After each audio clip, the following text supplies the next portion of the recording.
Christian Miller. It's time for the Miller's Edge with 4-time SEC champion and 2-time national champion Christian Miller. Once again with Christian Miller taking him down. Here's college football playoff national champion Christian Miller on Tide 100.9 and 12:30 a.m. WTBC.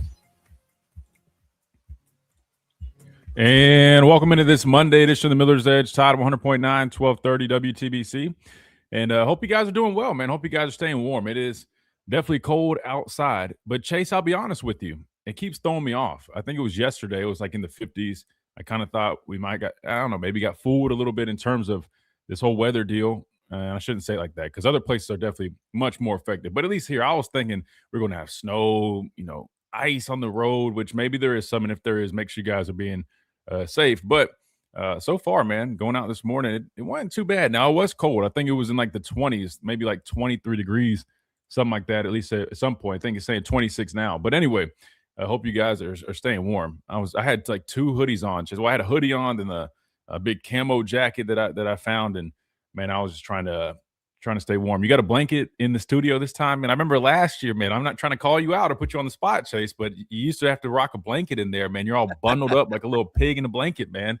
Do you have your blanket with you today in the studio? Man, you know I do.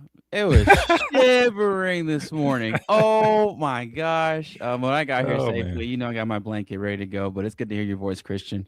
Always, man, always. Well, we got plenty to talk about. I'm definitely going to get you to chime in on some stuff because it's been a very eventful weekend. If you guys see the title on the stream or you just are an Alabama fan, I'm sure you've already heard the news.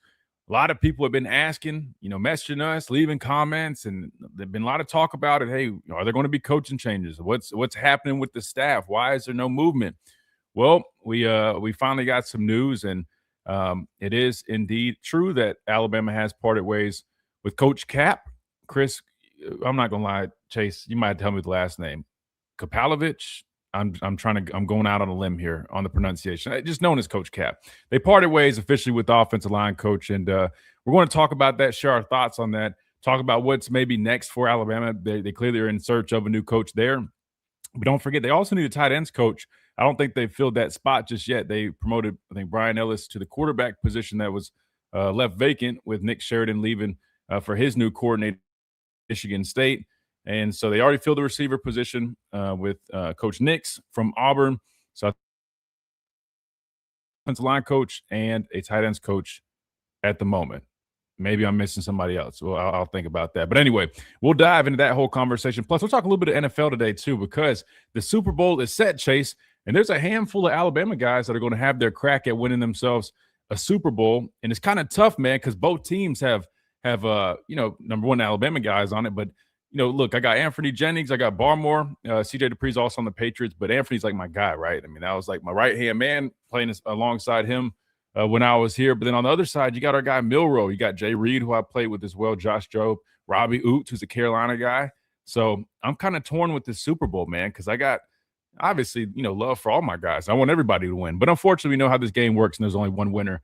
But the Super Bowl is officially set. Patriots will take on the Seahawks. We can talk a little bit about those games from yesterday. Some good football games, I will say. I hate that the weather it felt like decided a little bit of that Broncos game against New England, but, it is what it is. You can't control that, but you got to, find a way to respond and figure something out. And unfortunately, Denver just couldn't. They missed some field goals. I know they're going to, look at that whole situation, but at the end of the day, man, defense, they did what they could, but they couldn't get the stop that mattered most, where Drake May was able to scramble out on that boot and pick up that first down and seal the deal. But anyway, we'll talk a little bit about that and more. Plus, I know we've been talking about Bediako, Chase. Well, we got to see him in action. We officially got to see him in action, but of course, it still wasn't enough, which is kind of crazy, man. We call like the Avengers. We're loading up on people. We go back and get Bediako.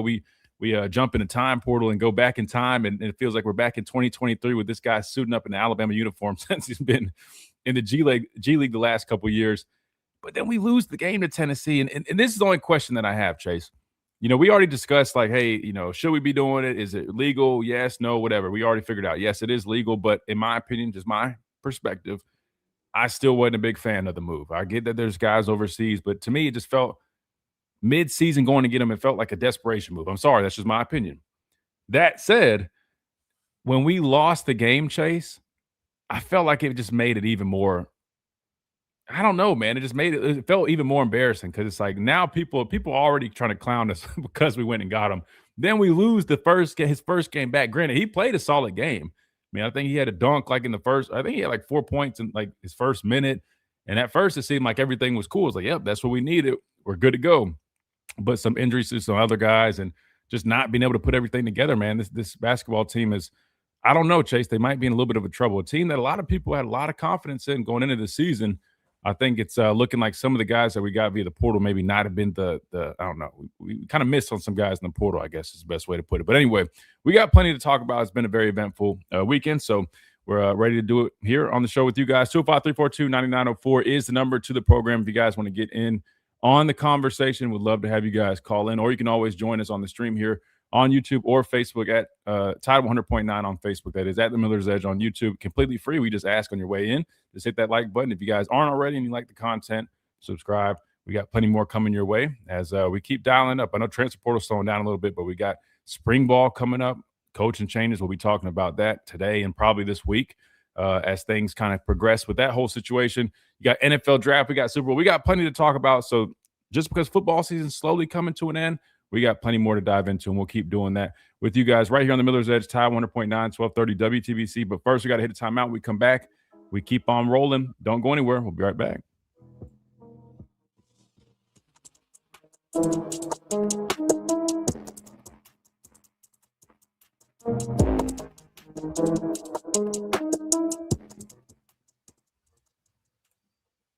What's up, guys? Who we got in here? Latoya, what's up?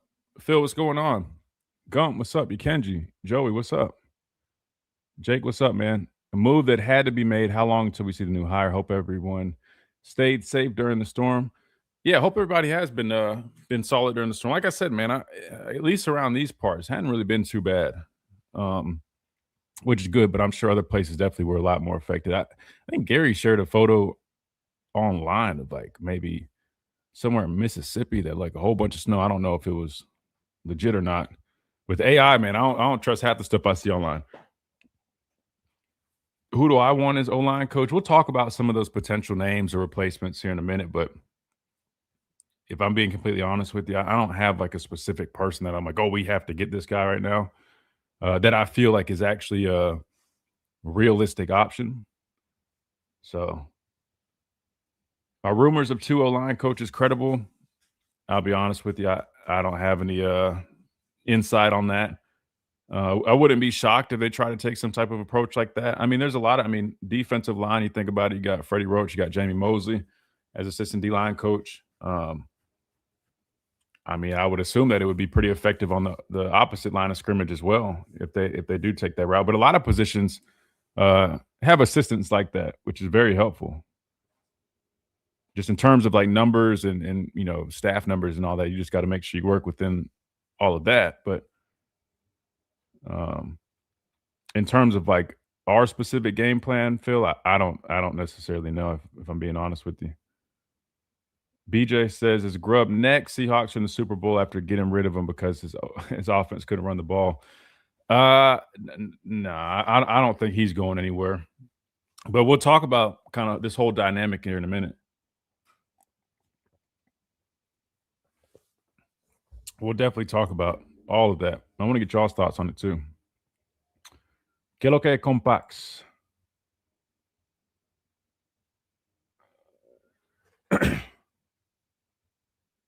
Dang. Chase just sent us a message, man. Said numbers wise, man, the show is doing phenomenal. So big shout out to all you guys tuning in and listening each and every day. Seriously, I appreciate you guys hanging out with us, man. It's fun. We've been enjoying it on our end. Definitely had our work cut out for us, breaking down tape and doing all this extra content that we've been doing. But I love it, man. And I appreciate all you guys' support. Seriously. I do. Travelpreneur, what's up? Avar, what's going on? Mike says, who knows anything about the coaches from USC we're targeting? I know about as much as I probably read, just like you guys. I don't know too much about him personally. I do know he's a former player. I do know he coached in the league. I know he's at Oregon. He's definitely done some good stuff, and that seems to be like the main name, the main target right now. So we'll definitely talk about that as well. Should be a good game. Yeah, I think Super Bowl will be a good game, man. Patriots, Seahawks. Man, Seahawks, they look good, man. They definitely look good. Mike, I think you probably called it, man. You said Milroe had a great shot at getting him that Lombardi, man. It's definitely feeling that way. Now, I don't think the Patriots going to be easy. They look good too, but I don't know, man. Seahawks, like somebody said, with with Grubb gone, man, they look like a whole different team.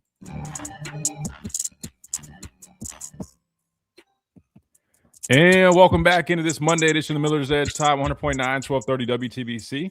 All right, let's dive into some sports talk, Chase. Let's stop talking about the weather and let's talk some sports, man. 205-342-9904 is the number, by the way, to the phone lines if you guys want to dive in to any of these conversations. We got plenty of points to hit on, which we will do just that. But let's start with the big one, because that's why, a lot of you guys are definitely probably here right now wanting to hear kind of the latest and what's going on. All right, so I believe it was, I'll be honest, I don't even remember what day it was. It was after we got off air, though. It was either Friday, maybe even Saturday, but the news broke that Alabama officially parted ways with Coach Chris Cap. We're just going to abbreviate the last name. I'm not going to keep butchering people's names on this show. But they officially did it about 2 days or so ago. And I think it was probably somewhat expected news, but maybe not so expected. And I'll explain why. I know some of you, at least from like the fan perspective on the outside looking in part, like, what do you mean it wasn't expected? Well, I'll explain why here in a second. But I do want to preface by saying this. I don't ever want it to be celebrating, someone losing a job. And I know, again, from like the outside looking in or from like the fan perspective, where it's more so, and I'm not saying that like in a way as if like, oh, y'all's perspective is different. Hell, I'm technically like a fan perspective. What I'm saying is I am fortunate to have a lot of relationships with a number of people that are in the coaching world, in the coaching profession, whether they're my former coaches, former teammates that are in it. And what I will say is, from the fan perspective, I think sometimes people lose sight of these guys have like families, they've got kids, that means they have to relocate. They're out of a job, they're they might be left hanging, and it's not a fun thing. You know what I mean? So I just want to preface by saying I never, want to celebrate anybody being fired. That's why even like, my dad might play around or joke around, but, oh, they need to get rid of him. I'm always I'm a little apprehensive by saying that stuff, because I just know the reality of it is it's easy for us to say those things, but then when you know how it really is behind the scenes, it's not fun. So I want to make that clear. Now, you guys are entitled to however you guys feel, and I understand. That said, there are times where there needs to be changes made, and I think that was probably this situation here more than likely, right? I mean, Coach Cap got here 2 years ago with this staff. Felt kind of like not necessarily like a last minute type deal, but Scott Huff ends up going on to the NFL. He stays put there, and you're in search of a new offensive line coach. They hire Coach Cap, and I remember when we first hired him, my dad wasn't really sold on it, but I was like, you got to give him a chance. I know he was at Michigan State, other stops, and numbers were okay. Nothing to really run home about, but definitely wanted to give him a chance. And I'll just speak from my experience, just being at practice, being at scrimmages and whatnot. I mean, he's a guy that he coaches really hard. I mean, he gets on his guys. I know that he recruits his ass off, something that he was doing all the way until the last minute before they parted ways, and he did a damn good job at it. I mean, you got to give him a lot of credit. This whole portal class of offensive linemen, best believe he was the main contributor to getting those guys on campus. And that's why, Chase, I'll be honest with you. I have a kind of a weird feeling with this whole deal, because on one end, I do believe that it probably was time to make a change at that position. But I'll say this, and I know I'm jumping all around, but hear me out. I also don't believe that, changing the offensive line coach is going to fix everything. So for a lot of people that are celebrating just because he now is gone, I would say be a little more patient, because we also are looking at a Seattle Seahawks team that had Ryan Grubb as their offensive coordinator last season, who ended up firing him at the end of last season, hiring a new offensive coordinator, and now they're playing in the Super Bowl and have a good chance of winning it. They look a damn good football team, right? And they run the football much better than they did last year. They still can spin it, but overall their offense is just much more effective. It's definitely balanced, and they do a lot of things really well. And I'm not saying that's all on one guy, but I'm just saying. So let's just hear me out. That said, I do feel like the change is probably needed. But this is my thing, Chase, that just kind of that just rubs me a little off a little bit. It rubs me a little weird, man. So, in my opinion, this is just my opinion. We waited until after portal season to let him go. And I get it. Understand this profession. It's a dog eat dog world. It's a tough business, and it's part of the business. However, to me, it's just like it feels like they intentionally, and I say they, I'm saying the staff. It just feels like the staff waited until portal season was done, which everybody's going to say, "Oh, well, of course, why wouldn't they?" But to me, I'm like, man, that's not doing right by that man. And I kind of feel for him in that regard. If you knew you were going to cut ties with him, you probably should have done it, because I feel like it took a while, but we all know why. Listen, and if you don't know, he's one hell of a recruiter. And it just feels like, man, they use that man for recruiting purposes, and now they said, all right, now we're going to cut ties. I don't know, man. I don't know. It's just interesting because, and I hate to compare everything, but I'm just being honest with you. You guys can get upset, but I'm just telling you how this was. Like the way Coach Saban did those things, like he always was, he never really fired anybody. You know what I mean? Like and if anything, he always would try to, put people in positions to land another job or do things. You get what I'm saying? Like, I don't know, man. That to me, that's it reeks of bad business. And I get it. That's part of this profession, it's part of this sport, but I don't know, man. I don't know. I just kind of feel for him. I just wish they probably would have just sat him down and maybe did it after the season if they knew that's what they wanted to do. And who knows? I'm not accusing anybody of anything, but maybe they didn't have their decision made. Maybe they're waiting to, I don't know, figure something else out. But in my opinion, I don't know, man. It just feels like, all right, we're going to use this guy. We're going to get him to recruit because we know he does that well. Then we're going to make that move. But it is what it is. So that's why I said part of me was kind of like, it was like not really surprised, but a little more surprised because I was like, all right, well, they still got him recruiting and doing a whole bunch of stuff, man. Surely they won't just axe him as soon as that's done like that. That's cold.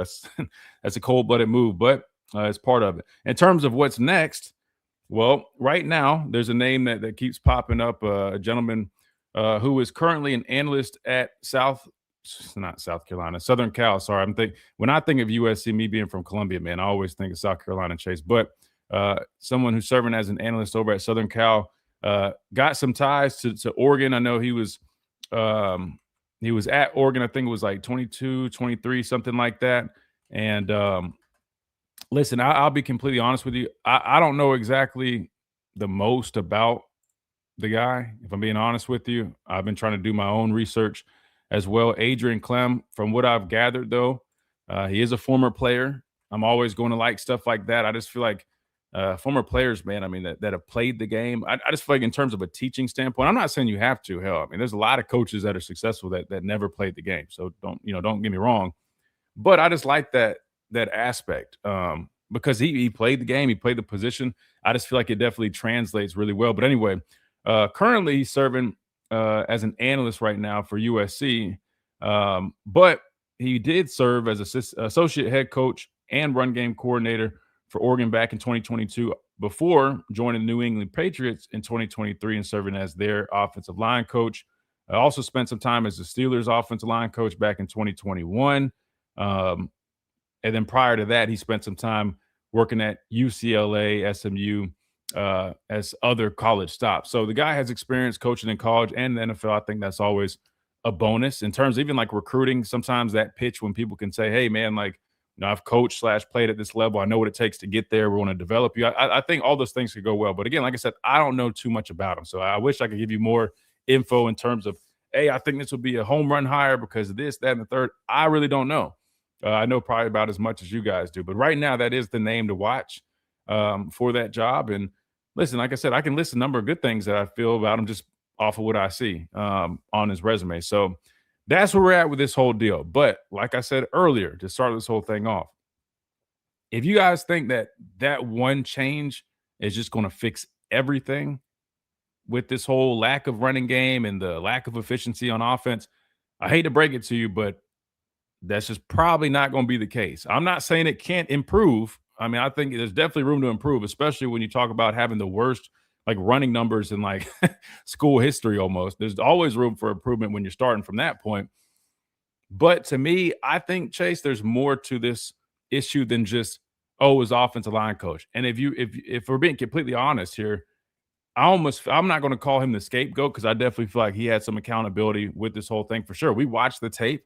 There's times I was frustrated. I feel like we weren't in sync. We talked with Mike Johnson, former All-American offensive lineman. He even talked about the timing, things just feeling off. Don't get me wrong. The position coach definitely plays a part in that. However, also, I don't just look at the lack of execution from that technical standpoint, but also see the lack of commitment to the running game.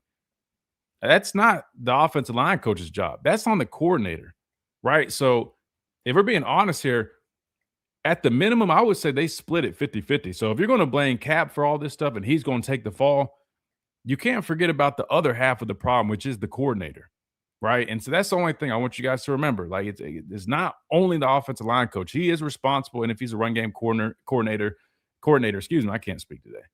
But he's going to have a lot of responsibility in that aspect. He's going to have a huge, deal when it comes to technique, getting his guys to execute fundamentals and all that.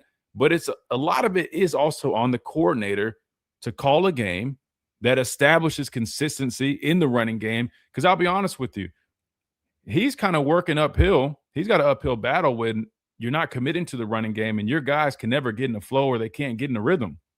That's not going to bode well for any offensive line coach or offensive line. So we'll talk about that. I mean, yes, we make this change. I know a lot of people are celebrating. Again, I don't ever celebrate people getting fired. I mean, listen, I get it. It was probably time for a change. However, there's still going to need to be things that need to be done in order for this to really be improved. So to me, this is kind of just a start, but they have a lot more things that they need to iron out if they truly want to fix this running game, if we're being completely honest here.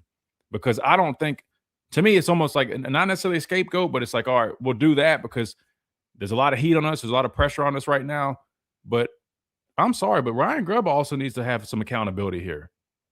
It's not a coincidence that the team he just got fired from is in the Super Bowl and looks way different running the football now that he's gone. Let's just call a spade a spade. That's what we like to do on this show. We just tell it how it is. All right, we got to hit a timeout. When we come back, we'll keep on rolling. 205-342-9904 is the number. We'd love to get y'all's thoughts on this whole deal. What do you guys think about this news? I know a lot of people are celebrating. Some of you guys, do you think it's enough?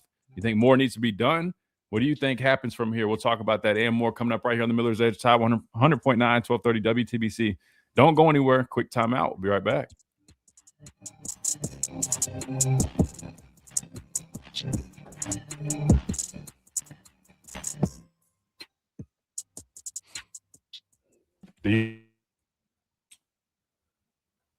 Let's see. Let me scroll back up. See what you guys think. Smitty's in here. What's up? Ebony, what's up? Browning, what's up? Kimberly, what's going on? Let's see. Agent 2. We got everybody. Christian, what's going on, man? Oh, I appreciate that, bro. Thank you so much, man. I appreciate the words, man. Seriously, I appreciate that. Hey, and people are starting to get the word, man. So y'all keep liking, sharing, all that good stuff, man. It just helps more people find the show, find the content, and we'll keep on growing.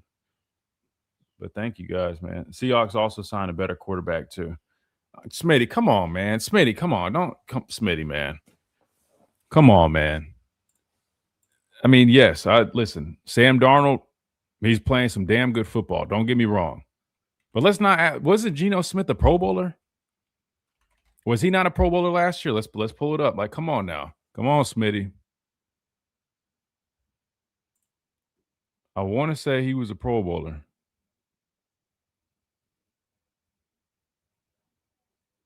Let me see. Maybe he won last year. I think he was the year, before that he was a Pro Bowler. But still, I mean, you got a Pro Bowl quarterback. I mean, let's not act like Geno Smith is not a good quarterback. Army, what's up, man?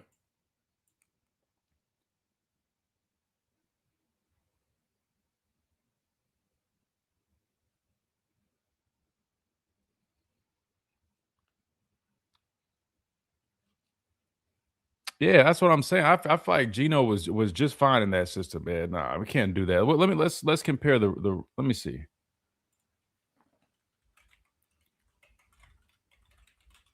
Let's compare the rushing stats from this year and last year. Not postseason. Screw it. Let's use AI. AI is quicker, man. Seahawks rushing stats from this season compared to last.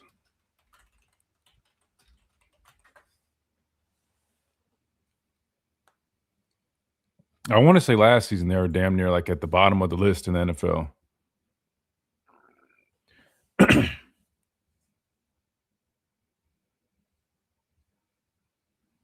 Sam Darnold did not run block or design the run plays. Exactly. Come on, Smitty. Don't do that, Smitty. Come on, man. Even the chat's getting on you, man. Come on, man.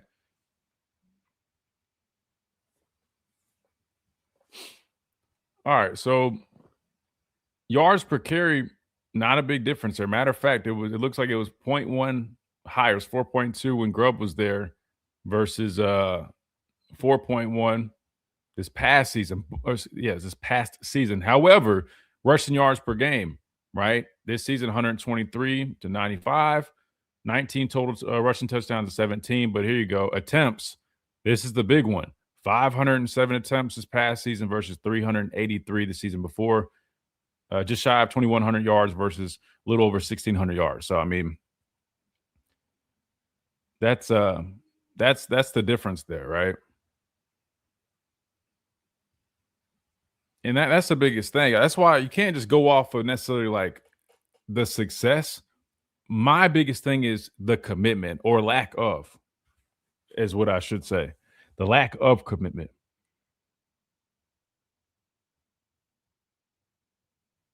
And at the end of the day, man, like, I don't think anybody was expecting, for example, I'll give you guys a good example, right?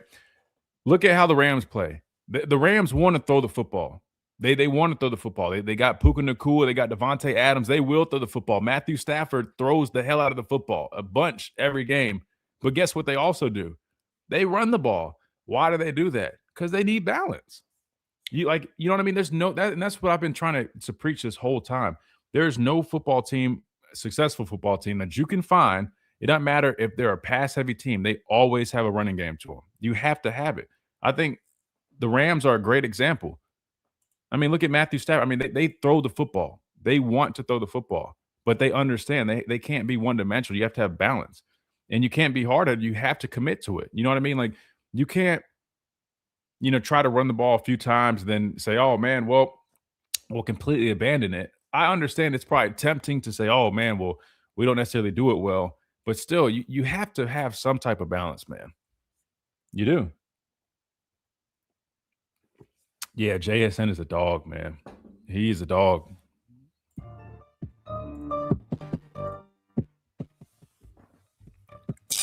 And welcome back into this Monday edition of the Miller's Edge. Tide 100.9, 1230 WTBC. Chase, I don't know if you noticed, man, but look, I kind of redid the backdrop a little bit, man. I bumped in the helmet some because I realized I'm like, we don't really go on the wide angle, right? So I'm like, let me slide in the helmets. Now we got the helmets. The jerseys are a little bit more in display. I don't know, man. Tell me what you guys think, man. I thought it looked a little bit better, man. I don't know if you guys even noticed or not. Probably didn't, I don't know, look like a huge difference, but I thought it looked good. Plus, we got the ad slide going, man. Updated the graphics on there. I feel like the presentation, I told you guys, man, we're moving and grooving. We're improving. So big shout out to you guys. All right. That being said, Chase, let me ask your thoughts real quick, man, because we've talked about this throughout the whole season, man. Number one, were you shocked when you heard the news of Coach Cap, being let go? And two, kind of what's your whole, I guess, vibe with everything right now, right? I mean, in terms of, all right, they let go of him. Sounds like they're targeting an analyst over from Southern Cal and Adrian Clem. I'll just say this real quick before you answer, Chase. The only thing that I wouldn't say is like a question mark for me, because, again, I don't really know much about him, so I'm not going to sit here and act like I do. I talked about the positives. Only some of these negatives I would say is, and I think I saw somebody else saying this. It's like, man, we're already kind of complaining about, man, we're kind of turning into a little bit of a West Coast team, it feels like. And then you look at this resume of Clem, who's at Southern Cal right now, West Coast team. I know they're in the Big Ten now. Then you go back and you see, all right, Oregon, they were also a Pac-12 team at that time when he was there. And UCLA. He spent a number of years there. It's like, oh, brother, can we get some Southern hospitality on this team a little bit? Can we get some cheese, grits, some collard greens, as my dad would say, man? Golly, I have the damn teams from California, staffs from California. I'm like, oh my goodness. I'm kidding, guys. I'm kidding, but kind of not kidding. All right, Chase, just answer. Take it away before I go down the whole rabbit hole. I was gonna say you need your surfboards for this one. The way they're moving, I was starting to feel like home a little bit because I was You're from out there. Hold on, Chase. My bad. Yeah. Chase. Wait, no. You're born and raised down south, though, right? When did you move out there? So I moved out there a little bit after Hurricane Katrina, and moved to California. So yeah, I got some ties up there. You have a little bit of a vibe for both ends, right? So that sounds like it's been split. All right, so I apologize, Chase. Nothing wrong with the West Coast, I mean, it's just the football there is played a little bit different, man. Like, I don't know. Like, listen, maybe we got some secondary guys out there, dogs, right? Jeremy Bernard, dog. I mean, listen, Parker Burrell he was great. So I'm kidding about that whole thing, but at the same time, I'm kind of like, man, like, I don't know. I just want some physicality. I just want some, like literally just imposing, players and people that identity, damn it. That's the best word to use right here. A culture and an identity. Yeah. You know what I mean? Like, go ahead, Chase. Go ahead. It's not bad how you feel, Christian. It's not, because you've played for Alabama football. You know what it takes to win. And it's nothing wrong with the West Coast, the style of it, right, with football, but it's going to sound so bad. But if you want to win and you want to dominate, you've got to have some Southern grits. You got to have like that meat that just you're not going to see on the West Coast. And I think with Ryan Grubb, with Ryan Grubb, you're not going to see that, and you're asking someone to change, and he's not going to change. And honestly, if you're an Alabama fan, you're going to have to get used to a lot of passing concepts, and the running game is just not going to be a factor. And until you replace him, you're going to have to prepare for quarterbacks to step up, like the quarterback room we have for this upcoming season. Not saying that we should just abandon the run in general, but we're going to have to rely a lot more on the passing game, because that's just Ryan Grubb's MO. And it's unfortunate that Coach Cap, because I'm not going to say his last name, I'm not going to butcher it for respect, but it's unfortunate that people are putting like, oh my God, we're going to be good again. We still have an offensive coordinator that, kind of abandoned a big part of what makes Bama who they are, I would say. And it kind of is transitioning into West Coast. A lot of passing, a lot of trick plays that you would see when Ryan Grubb was at Washington. And you look at Seattle, you brought up a great point, Christian. They're heading to the Super Bowl. If Ryan Grubb is still there, do you think they make the Super Bowl, or just based off play calling like alone? What I saw this year with him in Tuscaloosa, no. If I'm just being honest with you, again, and this is no disrespect to Ryan Grubb. I'd love to let him come on the show, and I'd love to ask him about it. Again, I just want people to be clear. I know sometimes they hear us joking around and being funny. Again, like, we respect all the coaches and we want everybody to succeed, but we're going to tell it how it is. We're going to be honest. We're going to give our opinion, and at the end of the day, it's all about we do it in a respectful way. But I will say this: listen, to me. Again, I'm not saying Cap was like low-hanging fruit, but because I'm not even going to call it that, because I do feel like he definitely had a great responsibility in a lot of the things that I was seeing.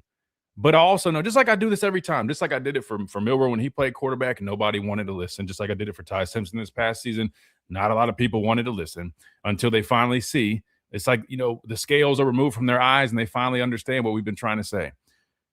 This is what I'm trying to say here.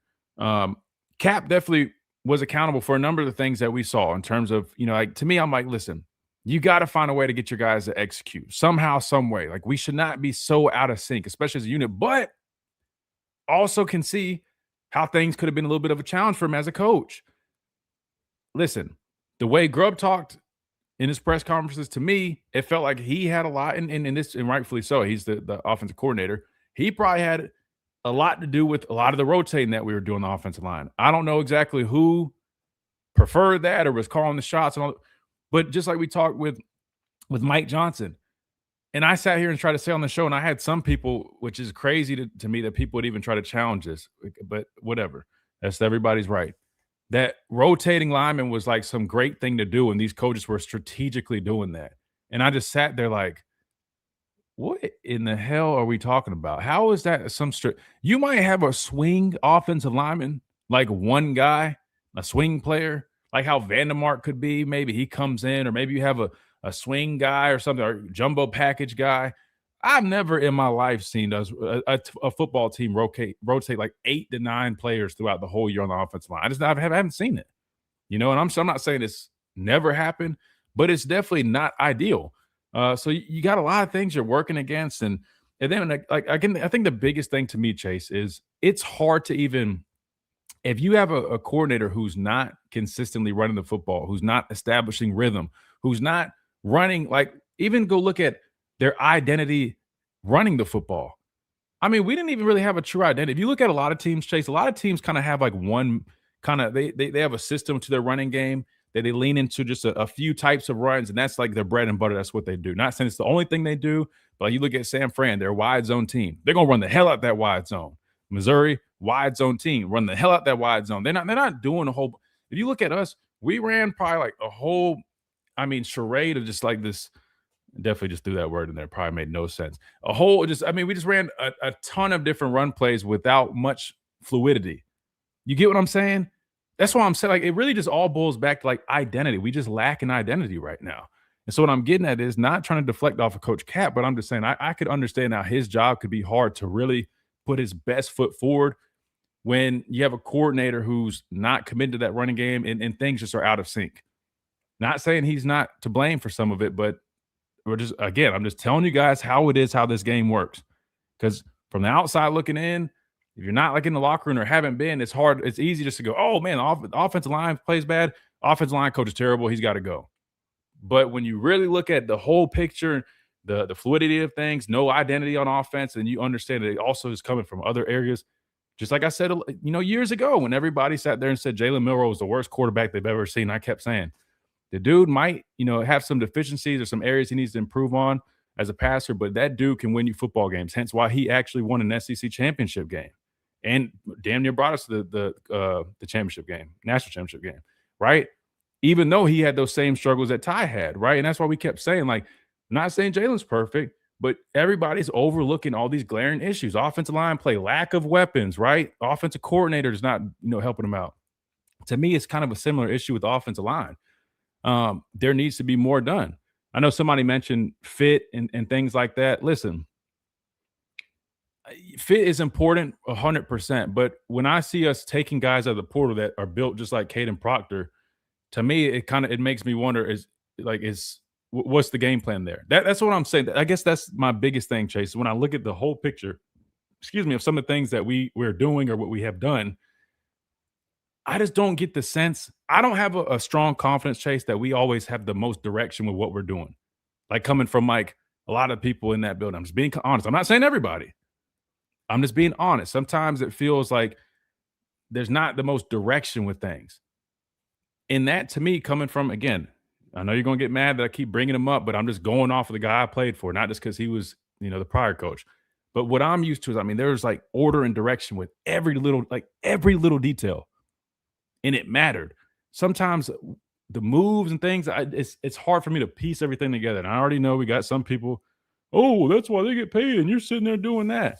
Well, we got a lot of people that like and tune into this show, and if you check our receipts, we're pretty on target with a lot. But I don't know. Those are just my thoughts. Again, at the end of the day, I am just sitting here on the radio show. I'm not getting paid to coach, so just offer my thoughts for you guys. But anyway, we got to hit a timeout. When we come back, let me see. I think we might have – we got some phone calls to get to. We'll do that. I'll shut up because I know you guys want to chime in. 205-342-9904. Want to get your thoughts on this whole situation. And while we talk to our guests on the phone line, we'll dive a little bit deeper. Maybe we'll pull up some tape from Oregon. Was it 2022? Maybe we'll go look at, I don't know, some of their running game, kind of see what it looked like, see what they like to do a little bit. And we'll keep on rolling right here on the Miller's Edge. Tide 100.9, 1230 WTBC. Quick timeout. Don't go anywhere. We'll be right back.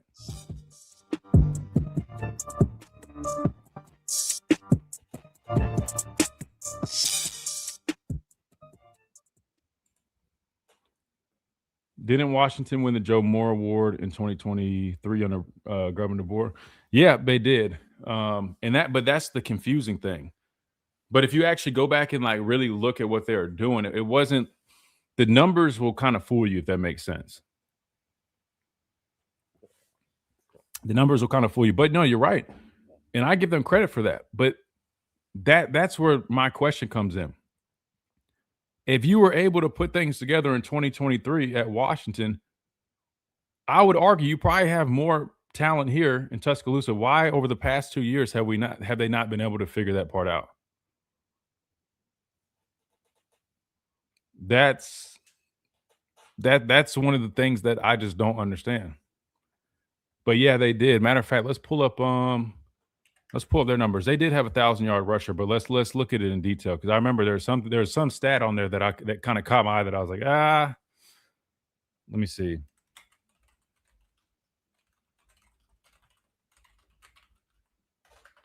Let's see what it says. Criticism's there for a reason. Tape is clear. Technique is bad. Physicality is bad. Play calling is bad. Time to respond. Yeah, but see, like you acknowledge, Carson. I mean, there's a number of things, right? So this is what I'll say. All right, you make the offensive line move, meaning like you change the coach there.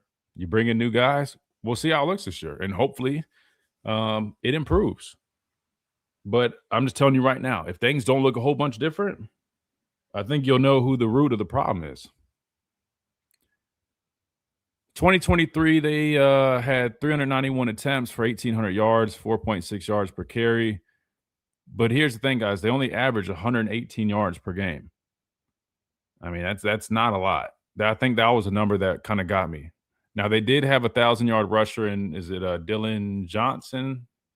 He had 1,195 yards. And then in terms of sacks, I think they're pretty solid in that department, which they threw the ball a whole hell of a lot. But I think it was that number. It was the yards per game, which I get it. They were a pass-heavy offense, so they didn't really expect to run it a whole bunch. But to me, I don't know. I would feel better if I went back and watched like 5 or 6 games to really get an idea of like the flow of it, how they're running the football, what it actually looked like. I don't like just looking at stats, but when I see that the rushing yards per game is, I mean, matter of fact, let's pull up the top. Let's pull up the SEC stats just for what it's worth. In terms of like some of these averages, rushing yards. All right, let me share this with you guys so you can see right here. Why is that all in the way? We don't need all that. So they would have been with 100 and what was it? They averaged 118.4 per game.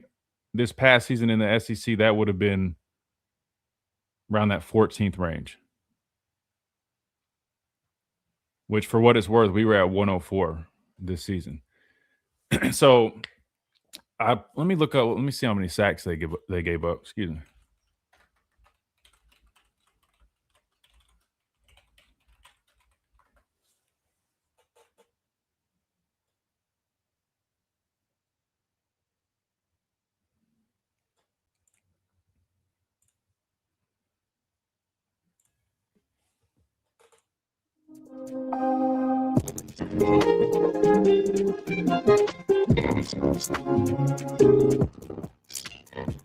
And welcome back into this Monday edition of the Miller's Edge, Tide 100.9, 1230 WTBC. All right, during the break, we had a comment in the chat that I was talking about Washington, and technically, yes, they won the Joe Moore Award in 2023 when they did make it to the national championship game and played Michigan.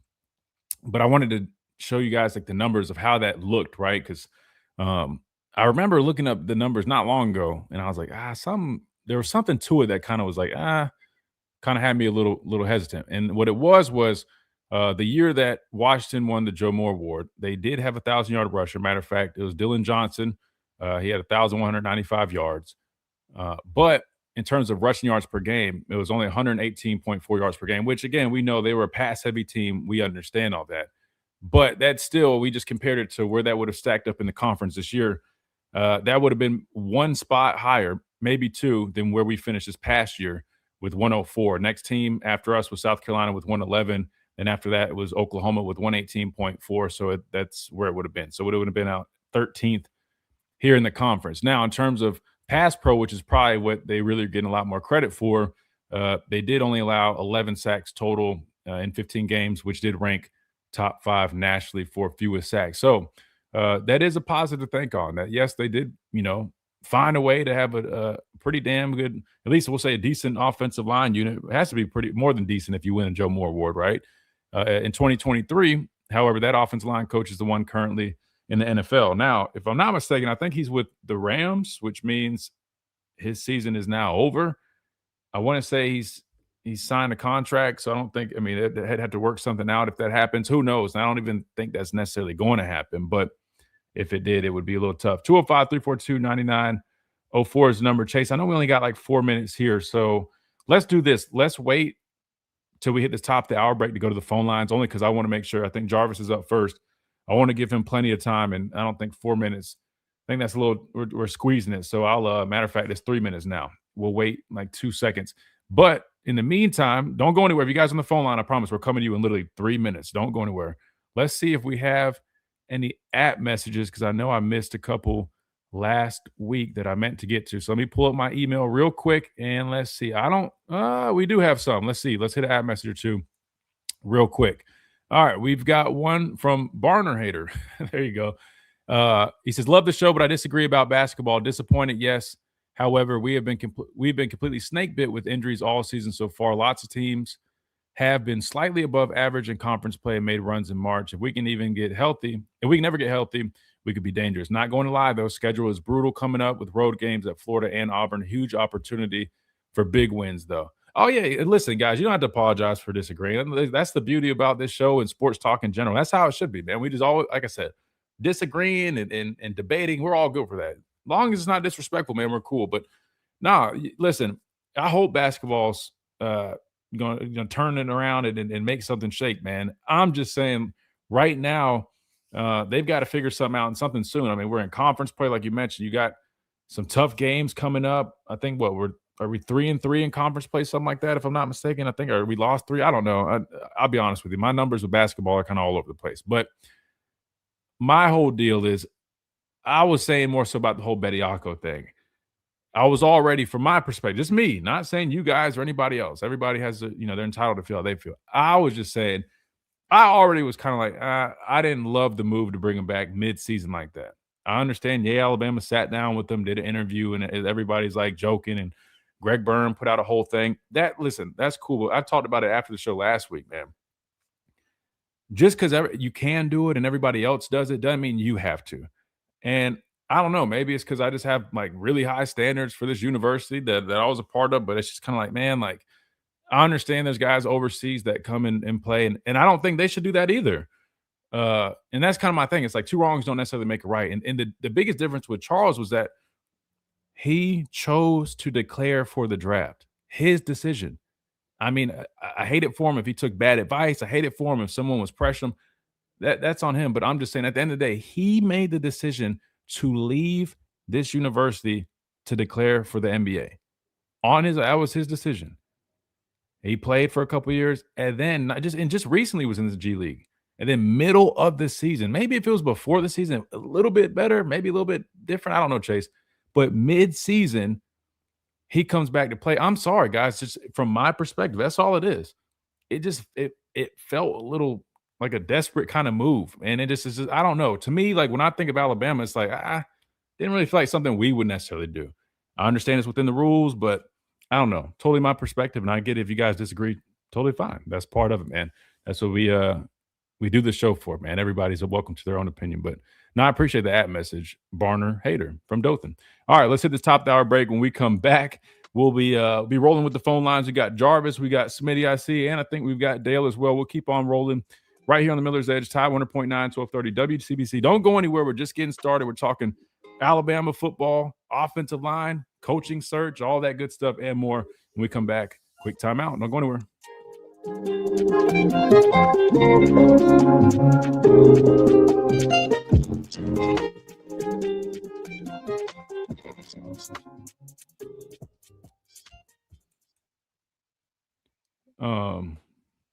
Yeah, sorry, I know we circled back with the Bediako thing. That was just one of the app messages, but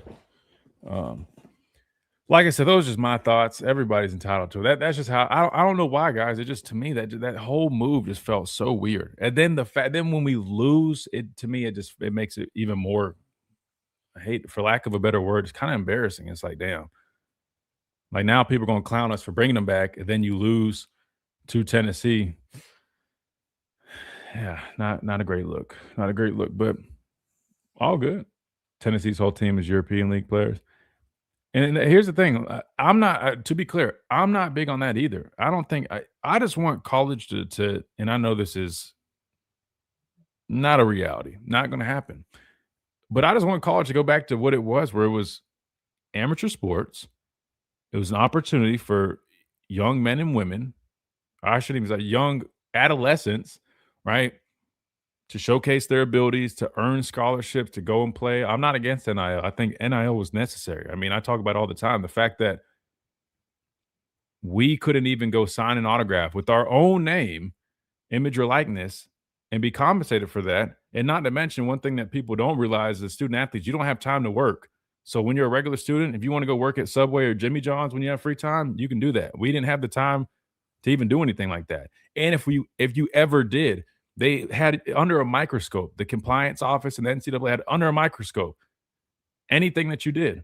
So it's just kind of, to me, I'm like, I just want to go back to that, but the ability of actually using NIL for what it is, not pay for play, not guys going and getting free Mercedes-Benz and posting a picture sitting on the hood with Lane Kiffin and charging $100K for a visit. Not for kids to go sit in an office with their uncles and demand houses, cars, and condos. Like, forget all that, man. Like, it's lame now. I'm sorry. It's kind of lame. And so to me, this just felt kind of like, all right, we sit on this show and complain all the time about NIL and all this stuff, how it's gotten out of hand. But in the same people that sit on this show with me and we talk about that, are like celebrating us bringing back a guy that was just playing in the G League because everybody else did it. That's not my standard. I'm sorry. I'm not with hypocrisy like that.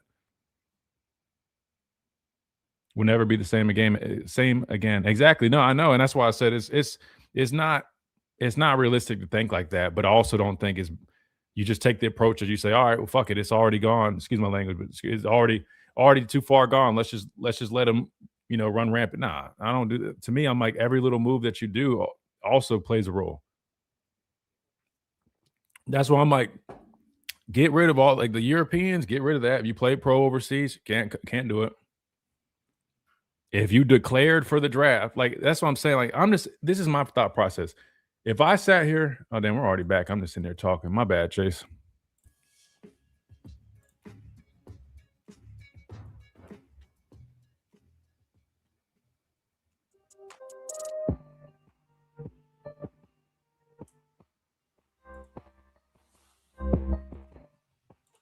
And welcome back into this Monday edition of Miller's Edge, Tide 100.9, 1230 WTBC. Chase, let me ask you a quick question real quick. Somebody in the chat just said this. It's kind of a good question because we were just talking about the Bediako thing briefly. I guess, well, I say I was kind of ranting about it. Somebody had mentioned something. But somebody said something about the XFL guys. They're going to be the next ones to start signing to come back to school. Do you think we get to that point, Chase? Do you think we get to a point where a college football team could say, man, we're kind of down right now with the offensive line, man. We need a tackle. Let's see who's on the Vegas Vipers. I don't even think that's a team, whoever it is. The Brahmins, the Stallions, damn it. Let's see if AJ McCarron will send us one of his players real quick that might have it. You think that ever happens, Chase, or you think, nah, never? 100% that happens. If the college basketball scene is looking towards the G League, it might even venture into the Euro leagues. You are absolutely right. They will look into the UFL and ask the Birmingham Stallions, and like you said, AJ McCarron, be like, look, O-line is a little shaky right now. Do you have any players that have any eligibility left that could potentially be great for UA, and we can maybe slide you a little something behind closed doors to repay the favor? Does it even have to be behind closed doors anymore? Is right now, yes. Does it even have to be behind closed doors anymore? I mean, at this point, like, all right, That's a good point. Let's put it on the table. Just put it on the table in 4K. Do it on the stream. Hell, just come do the deal right here on the stream. We just broadcast at this point. That would be wild. I mean, I guess never say never, but listen, nah. I mean, does that count though? I mean, the UFL is professional, right? But I don't know. But that's what I'm like. What are the rules? Are there even rules with that? Does the UFL count? Speaking of that, and I'm gonna get the phone lines to say true to my word. We got to bring this up. This is the other thing I forgot to mention. Anybody see this text exchange with? I just saw this in the chat with Pete Golding. Did anybody see this text exchange with Pete Golding where it literally I mean, you can't make this up. I wish we had plenty of time. Maybe we'll do it after the radio portion ends. Dabo Swinney literally sat up in a press conference and laid everything out about how the guy they just signed via NIL was literally being texted while he's in his newly enrolled classes and being like literally like persuaded with money, like enticed by, hey man, I know you signed, but what's the buyout? Okay, they're giving you 600. We got $1 million for you right here, Oxford, man. Come and get it. Waiting on you. Coach, I'm sorry, Coach. I appreciate our time meeting together, but unfortunately, I got to stick to it. Oh, you said $2 million? $2 million. Yeah, we got $2 million waiting on you right now. Come on, just come and get it. It's in Oxford, man. We got the plane waiting for you right now. Like Dabo's sitting here saying all this stuff on a podium. And like is there any news with that? Any update? Anything?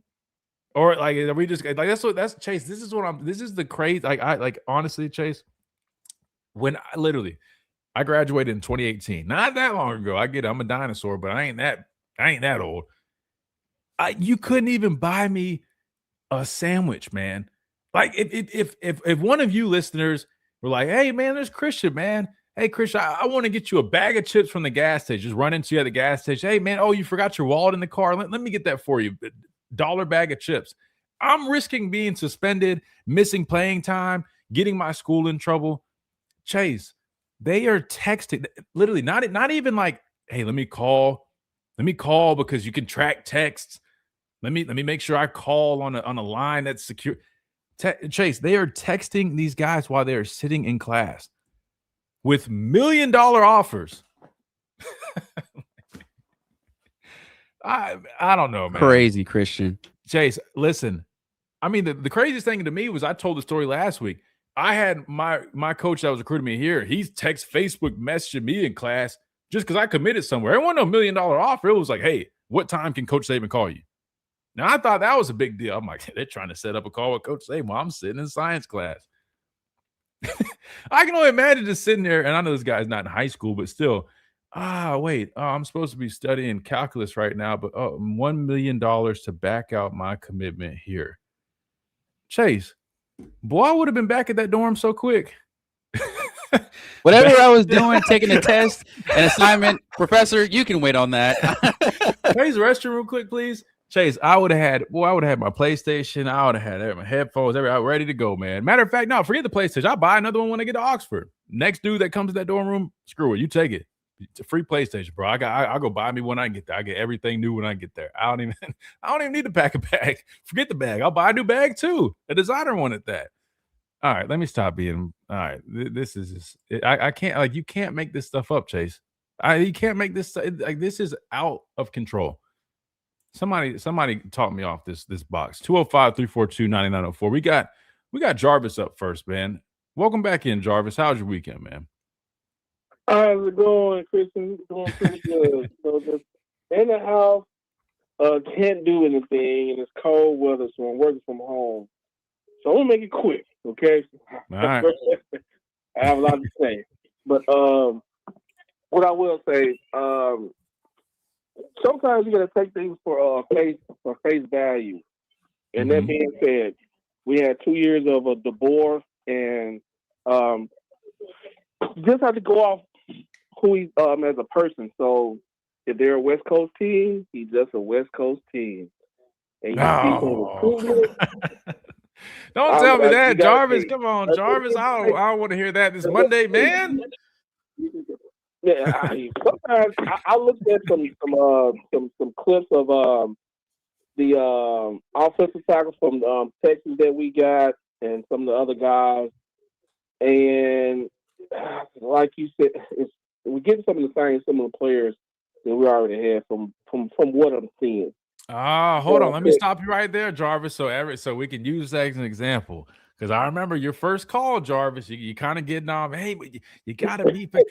So wait. So what you're telling? So what I just heard from these new headsets. Shout out to Adam, man, for all the support. We got a nice new pair of headsets. You told me you turned on the tape, which I told you guys that's what I do 24/7 before I say anything. And you're telling me you now see kind of what I was saying in terms of. I mean, again, definitely some good potential, but it does feel a little lateral somewhat. So that I just want to make sure I heard you right with these nice new headsets that I'm using, Jarvis. I would just say I looked at the tape for the guy for Texas. I looked at the tape for the tackle for Mississippi State. Mississippi State tackle, I like him a little bit better. But as far as that other tackle from Texas, it's like Caden. I'm not gonna say too much, but some of the similar players we already had. And I just got taken up when they talked about this new offensive line coach from USC to UCLA to Pittsburgh. He's a Super Bowl champ. He has all the accolades as far as when it comes to winning and championship pedigree mind state. Yep. But I'm looking at their West Coast profile, and I'm like, oh man, they said they're going to a two-person offensive line coach. So hopefully we can get somebody from the South that grew up in the South, or even just the Midwest. But I prefer someone from the offensive lineman that have the credibility when it comes to offensive linemen and that played in the SEC, where he ate some pig feet, some hog maws, some liver cheese and crackers. I need one of them type of coaches that can bring some hogs in and have that dog mentality on the offensive line. That's what I'm looking for. But the new offensive line coach, I'm seeing that West Coast finesse as far as offensive linemen, and I'm like, I don't know, but like I said, people are only going to do what they are comfortable doing, and that's just DeBoer. He used to that offense. He used to that West Coast pedigree, and that's what we have. And as soon as we accept that, the sooner we can move on. I'm having a hard time, but this is what I would say. When it comes to coaching, this is what separates great coaches from good coaches. When we was in the early stage of Nick Saban, when we had Greg McElwain, when we was heavy run play and play action and tight end play, okay, downhill running. Nick Saban made a transition to where, you know what, the game has changed to where we need to go more of a passing. That's what he did. By saying that, coaches like that, they will make the necessary change to adapt to the game, okay, where the game is going. So you have to make those necessary steps. Even though Nick Saban was a heavy run offensive, when it comes to the offense, he was a run-heavy team, but he knew where the game was going. What he started doing, hey, let me go get Lane Kiffin, start teasing. Let me make those transitions, okay? Yep. That's what you separate great coaches from good coaches. DeBoer, he's still learning. But, man, this is year 2. And my fan base is not putting up with it. Either we're going to make some changes as far as like, hey, DeBoer, you may have to adapt this running game to your offense. You may have to, sir, to go to the championship level and be in the latter part of the playoffs and make a playoff run and a championship run. Sir, you're gonna have to adapt that running game, and you're gonna need the offensive line coaches that can come in and produce and make better decisions as far as evaluating players on the offensive line so we can get the team moving. But from what I'm seeing, I just got to face reality. We just have a West Coast coach that's pretty much stuck in what he's familiar with, and that's what he's going to run with because he's going to continue to recruit those players on the West Coast, which I'm not mad at that. But I'm saying that's where most of your heavy recruiting is coming from. But I'm seeing some of the transition where you're starting to bring in some of the SEC recruiters as far as the wide receiver coach. I'm starting to see a little piece by a little piece, but we're going to have to make some major moves. So yeah. No, listen, but I like both things you said. I mean, to be fair, I think on one end, it's probably a little more realistic to just accept as a fan, like, this is kind of probably going to be more of the identity of this offense under these coaches, right? Sounds like Jarvis had to go, man. But hey, great stuff as always. But let me just answer that real quick before we hit this timeout. I do like that he brought up two good points, right? Number one, and that's why I said it. Sometimes it's just best. Sometimes you might not want to hear a lot of these things. The truth doesn't always feel great. But I think the quicker you just say, hey, this coaching staff, like their identity is a little bit more of that style system, right? Pass the ball a lot. You're probably not going to see this imposing, dominant running game. Even when you go back and watch Washington like that, they didn't really run it like that. They did a lot of pin and pull, trying to get out in space on the perimeter, things like that. That's just what it is. And I'm not saying you can't win like that. It's just going to look different than maybe what people, think of when they think of Alabama football and those backs like Trent Richardson, Mark Ingram, Derrick Henry, Najee Harris. It's probably going to be a little bit different than that. But I'll just say this. The other thing that he said was adjusting and adapting. And he's 100% right. And that's what made Coach Saban, so damn good as a coach. Coach Saban's a defensive guy. I mean, he definitely knows offense. I mean, it's a byproduct of knowing so much defense, clearly. But one thing he did, and one of his best moves, in fact, was going and getting Lane Kiffin, right? Because he did see how times were adjusting. We were going from, the traditional pro-style offenses, a lot of running the football, 12 personnel sets, to you started seeing a lot more air raid, right? The Mike Leach type offenses. And you started to have to utilize those types of things to keep up with the explosivity of other offenses. You had to be able to score points. And Coach Saban knew that. But there's also a balance to it. And that's why in 2015, even though we had Lane Kiffin, who was dialing up plays, stretching the football down the field, we knew all that. But the thing was, he never abandoned his running game. Even though he was, great to dial up, some passing plays and stretch the football down the field. We had some very productive wide receivers under Lane Kiffin. But our backs also were very productive, which is the biggest indicator of a very balanced offensive system. And I think at the end of the day, I think that's what you can really just aspire for with this system. It's not necessarily going to look like what it might have used to look like in the past, which is fine, right? You got to move on, you got to adjust, you got to adapt. But you have to find some way, one way or another, to have balance and to run the football, even if it is a little bit more pin and pull, a little bit more finesse style running game. If you can run the ball, you can run the ball. And at this point, I'll take any type of running game that we can get. And because I think if we get that, this offense, I do think, does show some potential. But you just have to keep that balance in order to really maximize the efficiency of it. We got to hit a timeout. Great call from Jarvis. When we come back, we'll keep on rolling. We got Dale, we got Smitty. I see you guys. We're coming to you when we come back right here on the Miller's Edge, Top 100.9, 1230, WTBC.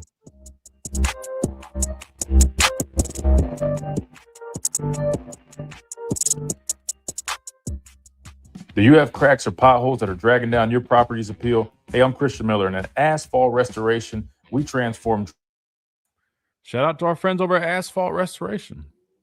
Cannot win big late season games without being able to. Hey, listen, go back and watch our episodes from the fall, man. That's exactly what me and my dad were saying. We said that the whole time. When it comes down to 4-minute offense, when it comes down to it, and teams are beating up and teams start figuring out your passing game, which they did. Teams start bringing a lot of heat on to your offense, which they did. Right? You've got to be able to run the football, and unfortunately, if you don't have that ability, it's not going to go great for you. So, no, you're right, man, and that's why to me, I think this offseason that should probably be like their number one priority. How can we establish our running game moving forward? I would argue that if we had a decent running game, I know people are pointing at, oh, well, Ty was banged up, this, that, and the third. I guarantee you, even with everything that was going on, if you had a decent running game, we would have finished the season a little bit different.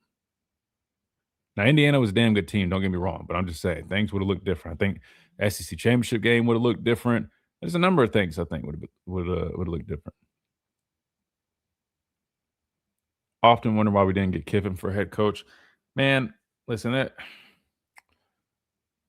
I'm just going to be honest with you. I would have loved to have a Saban disciple follow him up just because I feel like that's always – like when you have a situation like this, especially somebody with the magnitude of Coach Saban, like I just feel like having a disciple is always ideal.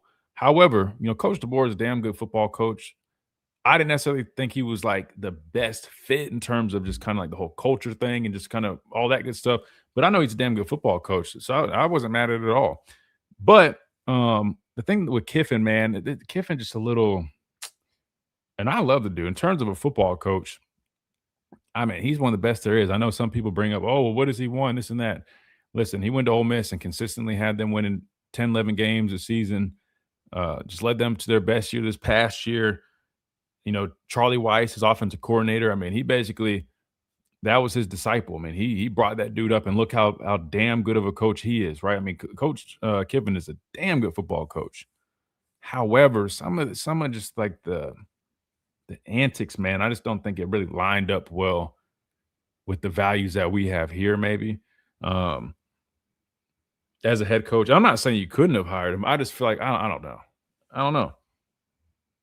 I think that probably, and not for everybody, but you got to remember, there's probably a number of people that have some type of say or some word in this whole deal. But whether it's just how active he is on social media, trolling and doing things, it's just a little. I think for Alabama, it probably turned off some people, and and that might not have been the thing. Maybe I don't know. Then the other thing was, Kirby wasn't going anywhere. Let's see, like Dan Lanning, part of the tree, but Dan, when he came here, he was just an analyst. He was hitting analyst here for a year or two, maybe 2 years. That one was a stretch. Sark, maybe, but like I said, I mean, that's a whole different conversation, but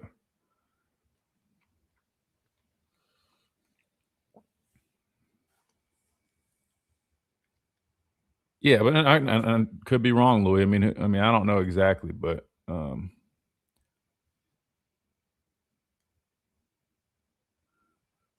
right. Coach Al, what's up, man? He says, here's a stat for you. Oregon rushed the ball 51 times for 312 yards against Washington, who was coached by DeBoer in 2022. They lost 37-34 same year. They got smoked by UGA, but still ran the ball 31 times for 140. So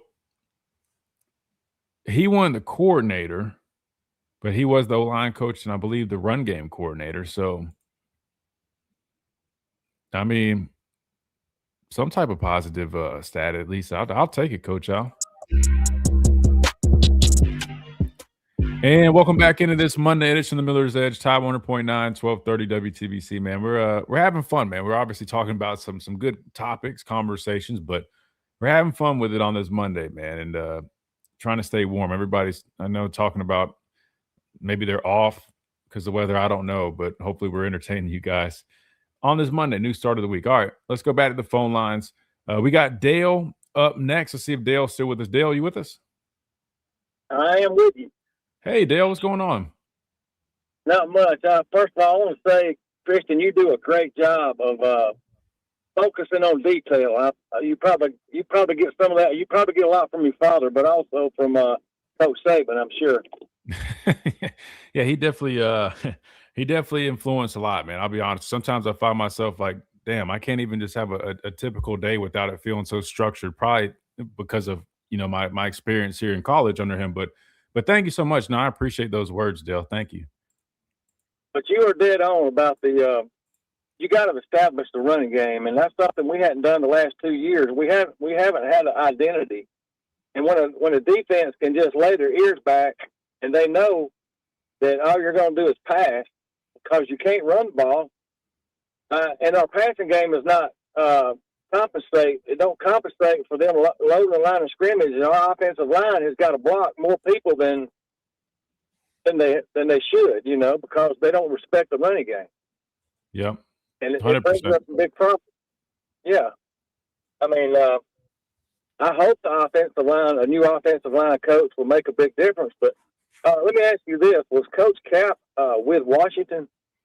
No, sir. No, it was Scott Huff who was their offensive line coach. That's right. Yes, sir. And That's right. he went on. Yeah. Yeah, he's in the NFL still. I'm not too sure if I want to say he's with the Rams. I don't know if now that their season's over, maybe they could try to reach. Yeah, I don't know if they try to reach out to him. Maybe, I don't know. Figure something out there. I don't know. But like I said, man, it's just tough because I get it's the nature of the business. I hate it with these kinds of things because, I mean, again, Coach Cap, man, he like recruited his tail off, man. I mean, like, and he coached hard. I just don't think it was the best fit. Maybe it just didn't work out, and that's fine. But I just think whoever they do hire, man, it has to be somebody that can really get the most out of this group. And that might not be the easiest thing when you have a coordinator who's not necessarily committing to it. I talked about that during the season. Like, it's easy to pile on the position coach, but you got to remember sometimes there's only so much they can do. Now, from a technique and fundamental standpoint, 100%, that's on them. But they're not the ones calling the plays. They're not the ones, you know what I mean, that are responsible for a lack of consistency running the football. That's going to be on the coordinator. So that's all I'm pointing out. Say that one more time. Do you consider our offense a finesse offense? By results, yes. But I mean, I'll be honest with you.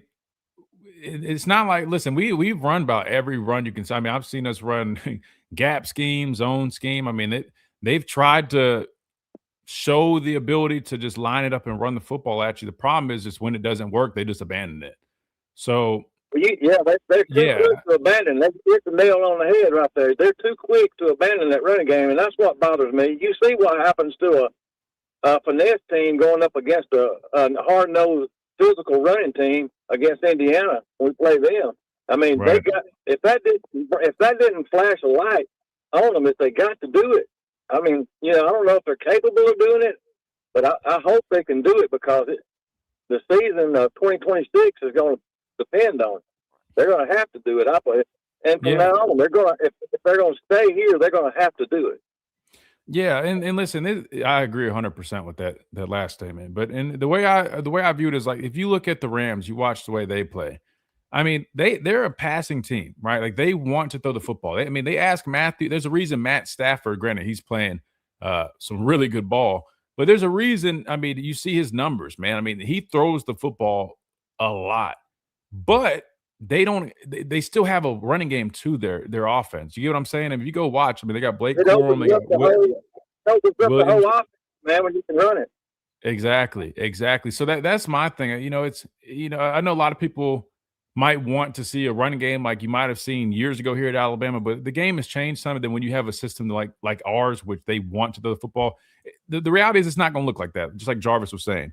However, you can still establish a running game. It might look a little bit different, and that's probably, in my opinion, the most important thing. And look, they're going to have a new offensive line coach. They've got pretty much a whole new offensive line this upcoming season. We'll see if it's enough to make a big difference. But to me, I think number one, it starts with identity and mentality, right? I mean, you got to have a group of guys that can go out there and they want to physically impose their will. They want to get pushed off the line of scrimmage, but then they can execute at a high enough level where they're in sync, right? That's why I like the way Mike Johnson, elaborated on that. Like, as an offensive line, timing is almost everything, right? So if you're working a combo block with the guy beside you, right, you got to get that initial, combo on the tackle in front of you. And then the timing of climbing up into the second level and getting that backer, that safety who's down the box, it has to be, damn near perfect, right? So everything falls in place and those backs can hit the hole, which they need to be better as well. So I just think they need to really just emphasize, man, running the football this spring and then going into fall camp. Because to me, they showed that the passing game, we know what it can be. We saw that at a very high level. The problem was with the lack of running game, that was brought back to reality because, like you said, teams were pinning their ears back. We saw a lot of simulated pressures, different looks and disguises and coverage, and they took away the middle part of the field. We didn't do enough of those extensions of the running game, just quick, easy little things just to kind of get the offense in a little bit of a rhythm. And I just feel like we just felt out of sync offensively, and we lacked an identity, and we weren't physical enough. I mean, it almost, yeah. I mean, that's the best way I could put it. I've heard your evaluation of the defensive linemen that we got out of the portal and all the ones that we got and all that, and it seems spot on. What is your observation of the offensive linemen that they just brought in? Have you studied a bunch of them? Yes, sir. Yeah, I have. Listen, to me, I felt like we got a lot of guys that felt, very similar to kind of what we already had in terms of young developmental guys that feel like they have some good potential to them, but they're going to need to be developed, right? But I will say there's a couple guys that do have a little bit different of an athletic profile. I mean, like maybe Ty Haywood. If you play him at tackle, I feel like he's probably a little bit better of an athlete than, the likes of maybe Caden Proctor, but he's young. He was a great prospect coming out of high school, but he hasn't played a lot of snaps. He redshirted this past year. I like the center from Cal Poly. He's tough. He's not the strongest at the point of attack, but when he does latch on, he looks to finish. He's going to keep running his feet, and he's going to, and I like that out of him. And he's got a lot of experience under his belt. The biggest challenge for him is just getting adjusted to this next level in the SEC. But the rest of the guys, like the guy from Texas, had a really solid game against Oklahoma, which is a damn good front. They played him at left guard. Big physical guy. He's 6'7", 350. He moves well for that size, but it's not necessarily like one of these athletic linemen that people were trying to say that's what these coaches were targeting. To me, he fit more of the bill of our old lineman. However, I think if you plug him at one of those guard positions, now he's going to be asked to pull, which I think he can do. He's just not going to be the most athletic at it. But if you're running more gap scheme, he should be able to help get much more push. But again, he's got to refine his tools, because the other games I watched outside of that game, you could just tell he was a raw product. And then it was kind of the same for the rest of the linemen that I saw. They're young guys that were really raw but had some good potential. The Mississippi State guy that transferred to the left tackle, I like him. He's played, but he's not perfect. He's got decent footwork. He's a strong, heavy-handed individual in the running game, but his pass pro, we got to work on some stuff. He finds himself lunging a lot, just kind of giving up his hands. That Missouri game was tough to watch. Those guys were just beating his hands and working the edge on him. So I can't say like I walked away like filled with confidence with the guys that we brought in, because I was hoping there would be maybe some more experienced guys in the portal that just felt like a little bit more of a true plug-and-play option. Right now, I feel like we just brought in a number of guys that now we got, all right, we got a bunch of bodies with good potential, but we got to develop all these guys and figure out who fits where. And to me, the track record that we had over the past 2 years, I don't necessarily have the most confidence that, hey, we're going to get our best 5 guys and develop the hell out of them and just get our best unit out there and go play some great football. I just haven't seen that to feel confident in that. That's just me being 100% honest. Right. One quick thing, changing directions here. Mm-hmm. I know me and you kind of disagree on this situation. But who pays the players, the NIL stuff and all? Is it the university? Do they sign the contracts with the university? So now you have revenue sharing agreements, which consists of, the money made, from the athletic programs, if I'm not mistaken. So that's where that comes from. It comes from the revenue that is generated. But then you also have the NIL portion, which is typically paid from the collective, right? So people can donate money to the collective, and the collective then is who is dispersing those funds. So technically you have the revenue share part, then the collective. If I have that right, that's to my knowledge. They're being paid to play for the university, though, right? Technically, yes and no. I mean, it's part of the revenue sharing agreements, right? So they're basically getting up to $20.5 million for all student athletes. You can allocate it however you like, however much you want to do football, which they're going to get the bulk of it. It comes from the revenue share. So it's not necessarily, they're not considered employees. It's not like the university is directly paying them, so to speak. It seems like they're being employed. And know where I was going with that. With Bediako. Oh, yeah. With Bediako, see, to me, once the players started getting paid, that should have voided his contract to me. Or otherwise, it's arbitration. Because all these professionals that are playing, and stuff. I mean, it wasn't there when he was there, and he's still within his eligibility window. And they're paying professionals from overseas making much more money than he's making.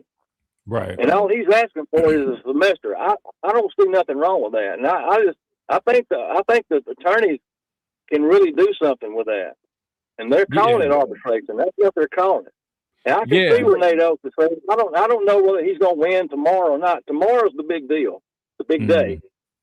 Yeah, I mean, I wouldn't be shocked if he wins. I mean, I feel like almost every court case at this point ends up being won when it's against the NCAA. Like I said, I respect your opinion, Dale. I'll be honest with you. Like I said, I'm not saying by any means that I'm right or wrong in the situation. It's just from my perspective, I get it that it falls within the rules. I just viewed it to me, and for whatever reason, that's just when I learned of it. I just was like, that just feels off, man, that like he declared that he was already in school here. Again, and I want to make sure I'm clear. I don't necessarily support the Europeans that played pro overseas that come here either, but this just feels different because it's like he suited up here 2 years ago and then declared for the NBA draft and is now coming back 2 years later after playing in the G League. That to me makes it a lot different than even the European deal, which I'm still not a fan of either. So I want to be clear on that.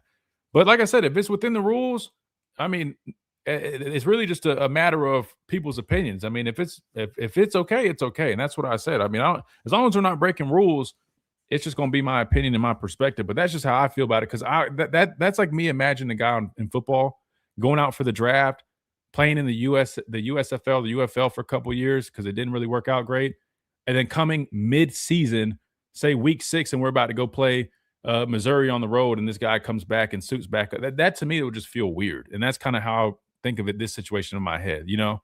But again, just my perspective. I mean, I respect your opinion on it too, Dale. It makes sense. If the Europeans can do it, why not let him do it? And you're right now, and like you said too, these guys get paid. So how is that much different than G League players? So I get it. It makes sense. Here's another question: what's going to happen if they decide in the hearing that he's not eligible? Then they can punish Alabama all they want. They could keep him from going to postseason, right? I'll be honest. I don't have a concrete answer on that. I wouldn't be shocked if they do. Yeah, I was about to say they probably would have the ability to make some type of claim that something about that game he did play. But here's the thing: we lost anyway to Tennessee. So at this point, I don't know how much of a difference it would make, other than just not be a great look. But that's a good point. At the end of the season, it comes tournament time. They can keep Alabama out based on what they did, and they could probably suspend Alabama.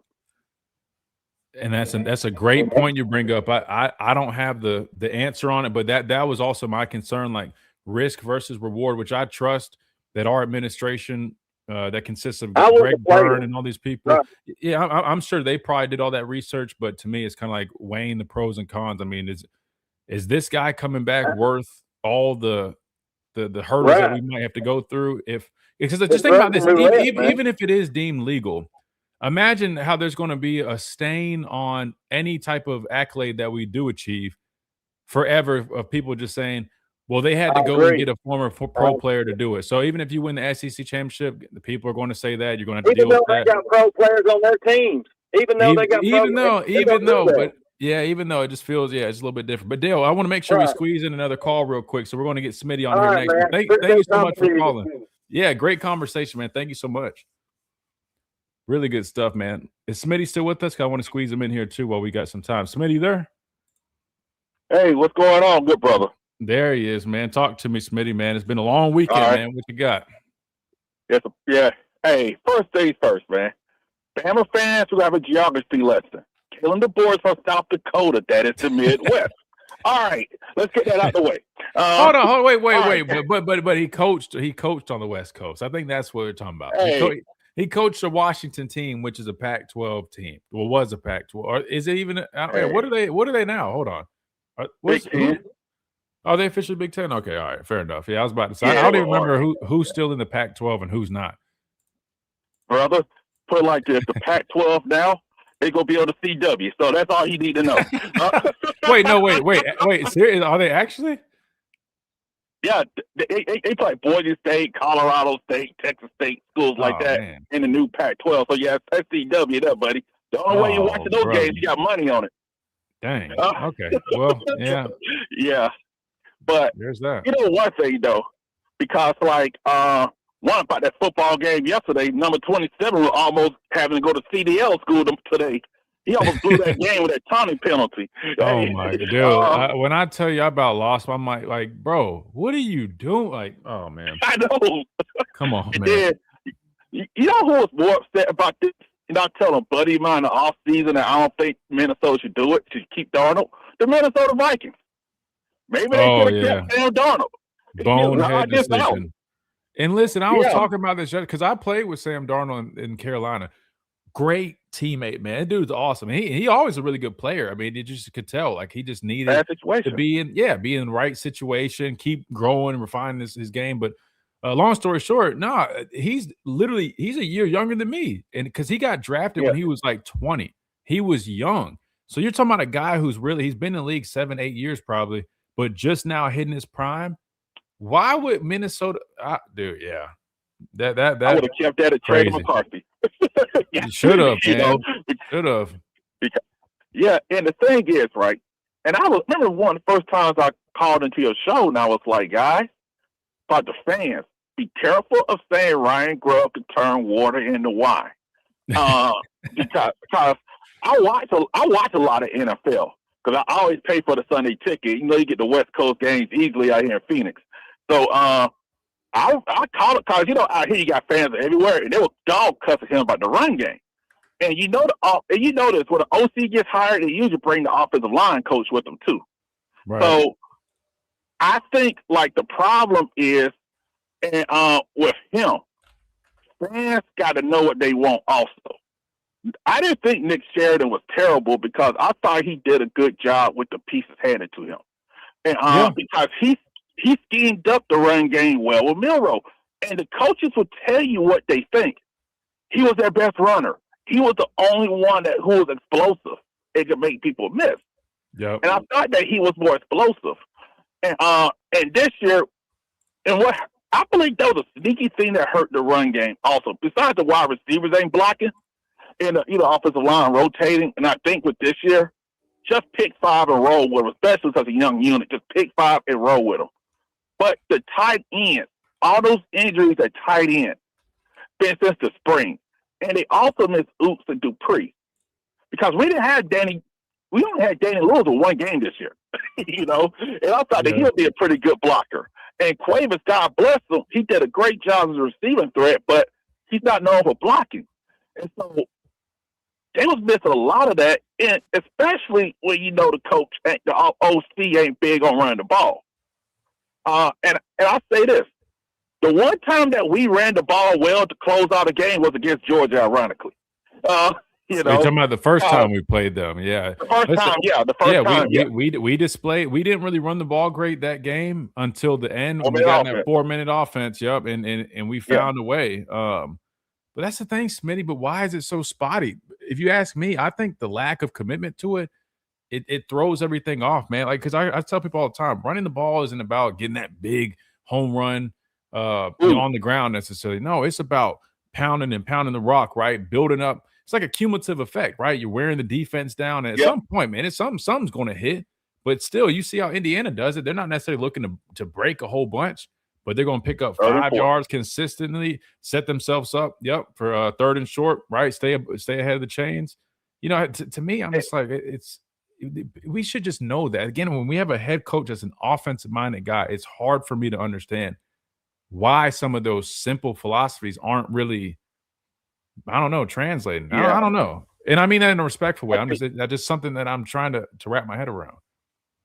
I tell you one thing that, and sometimes with stuff like this, I hate being right because I want to be wrong about coaches. Hope they all see. But after that Florida State game, he said Grody banned the run game because he wouldn't get enough explosives. Like, oh boy, this dude's playing Madden. You know, and I was like, guys, that might be a problem here because it's all about being like third and manageable and I think and I'm like, that's a tell.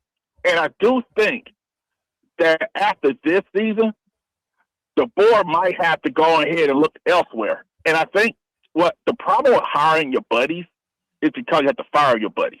Because I just think that, and see, I thought, and that's why I said I hope I was wrong. But when he said after that Florida State game, I said, "Oh man, this dude's playing Madden. He's a joystick guy." And and because you know this, you don't take will from passing. You take will from running. Running makes you quit. Yep. And the thing is, the problem with the run game, the reason that we let so many teams back in the game, because the run game, I'm talking about from the players to the scheme itself. Everything. I always said it was a group effort.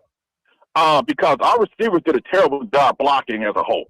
To be real. And and our line, I always say you gotta just pick 5 guys and roll with the punches, especially this season coming up. Just roll with it.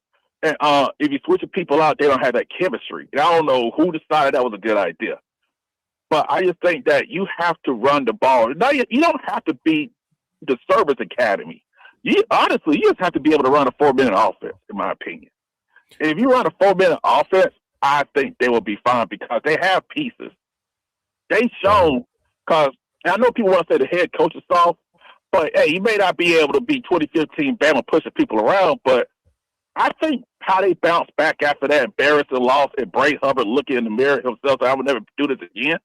I think that was something. I think the pieces are there. I just think that you have to just keep figuring this thing out. And I think they'll have a decent year with some young guys. May not win a title, but I think they'll be decent. Yeah, I mean, and it's hard to say. Like me and my dad were saying, or he was necessarily saying, it's just so early that it's hard, to really know exactly how something may or may not go. But my thing about Clem, again, I don't know a whole bunch about him other than what I've been looking at. I'm probably in the same space as a lot of you guys, but I will say this. I do like the fact, he played the game in the NFL. I want to say he won a Super Bowl while he was playing in the league. I think he won. Yeah, as a matter of fact, I think he won 3 Super Bowls playing with the Patriots, right? So, yeah. So, to me, that's got to be worth something, right? And I always just say this. I'm not saying just because you're a former player, you're going to be the best, analyst in the media or the best coach. And that's not a requirement, but I just think it really helps because in terms of even just relating, especially as a coach, right? You can relate, you can really kind of break things down a way. So I would be cool with that. And I'm with you. I'm not necessarily saying it makes the whole, difference because I do think there are a lot of other things that need to be fixed as well. But when you're talking about a group that is young and needs good coaching, they need good development. I don't necessarily know his track record as a developer. That's what I'm saying. I need to find out more details on some of this stuff. But I would argue that I would feel good about a former, NFL player that won 3 Super Bowls in terms of coaching guys up from a technique standpoint. I would feel pretty damn good about that. And I think it could be a potential solid hire. Now, I don't know if that's definitely going to happen or not, but I would be cool with it. And I'll say this before I run up against, thanks taking my call as always. He learned, if you do Eagle, he learned under possibly the best offensive line coach ever, Dante Scarnecchia. That's the same Dante Scarnecchia who retired, and Belichick had to call him out of retirement to get the line back right. So that could be something as well. And I say, hey, especially young players, get a guy who's been there, who's played not that long ago. So somebody who's been there, and that may be a good shot there. And I just say, hey, you give it a shot, but also you got to look at your coordinator. You may have to hire a run game coordinator as well to scheme a run game. Because, Christian, there's a difference. I always said this for the longest. There's a difference between calling plays and running an offense. And I think you may have to hire a run game coordinator because he's just a play caller. He doesn't run an offense.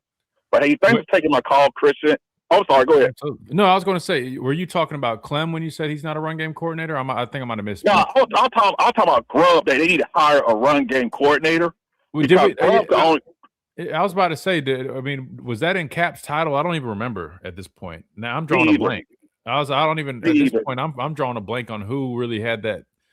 Normally it's almost always the offensive line coach, majority of the time, but I don't even remember if that was in his title or not. But at least with Clem, it does show on his resume. He's been a run game coordinator / associate head coach for a number of years, both at UCLA and at Oregon. So yeah, I'm gonna keep doing my go with it. research and whatnot, and we'll see. Like I said, I don't know if that's necessarily the guy, but it sounds like it's definitely trending that direction. So we'll keep covering it. But Smitty, I appreciate you as always. Appreciate you being patient, man, and great talking with you. Hey, no problem. Staying here. You guys have a good one. Yes, sir. You too, brother. All right, we got to hit a quick timeout. We're going to combine breaks. When we come back, it'll be short here on the radio side of things. Might hang out a couple minutes in the stream if we miss some questions or anything last minute, and we'll wrap things up right here on the Miller's Edge. Tide 100.9, 1230 WTBC.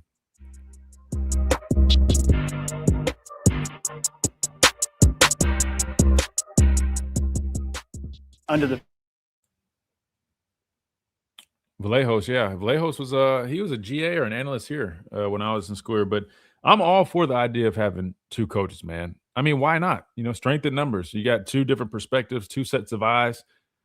Again, we do it at a number of different positions, and to me, I think it helps out a lot for a number of reasons. I think it gives you a number of advantages. So I mean, if it's and why can I not speak right now? If it's something that's capable of being done, I'm all for it. I mean, most of the time, there's always I feel like Cap probably had an offensive line assistant, maybe not like an official one, but I'm trying to think. I feel like there's a guy that there's definitely somebody used to help him out, but I don't know if he was like an official assistant or what. Have you heard or do you know how involved KD is in the offense, or is Grubb just running without a lot of it? I'll say this. I think he's definitely involved, but I don't think he's as involved as some might assume, right? That's just kind of how he rolls. I think he really puts a lot of trust and confidence in his guys, and that's how he rolls, man. If anything, I think he needs to be more assertive. I think that would be very, very beneficial for him. If you guys haven't, man, hit that like button. I think we're at 81. Let's try to get to 100 before we get out of here. I know we got over 100 people in here. If you guys haven't, man, just hit that like button real quick. I appreciate that. It always helps us out. And I don't know if you saw this, but Shedeur Sanders got named to the Pro Bowl as I want to say, is he an official replacement? He's added to the Pro Bowl roster as a replacement. So I'll be honest, I'm not trying to be fun, and I'm all for Shedeur, man. I'm rooting for him.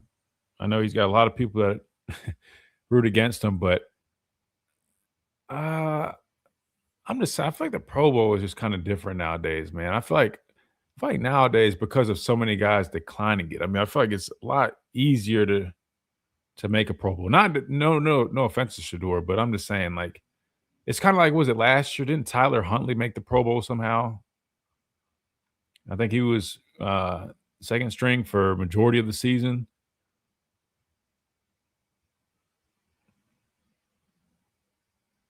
Does he have it in? I don't know.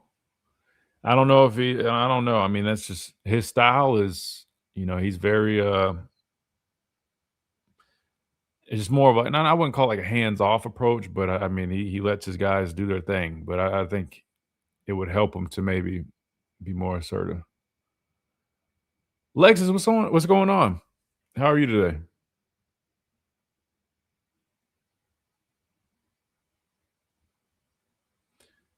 Oh, no worries. Yeah, if you got time, you can go back and watch it. It was good. We talked a lot about our offensive line struggles and replacing the offensive line coach. But yes, this just came out not long ago. It's breaking news. Shedeur Sanders was named as a replacement for the Pro Bowl. So he's the first fifth-round rookie to make the Pro Bowl since Puka Nacua, who was a phenomenal wide receiver with the Rams. Heard Clem helped Harris rush for 1,200 yards since 2021 rookie season. Wait, was he in New England with Damian? Oh, we need to ask Damian. Hold on.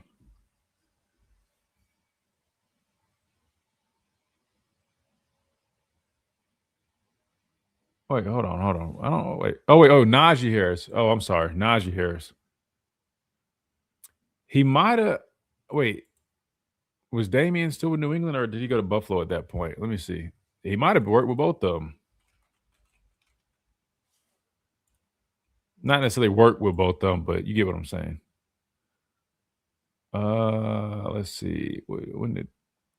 Okay, so the year that Clem was coaching in New England, I think Damian Harris was with Buffalo at that point, but Najee Harris.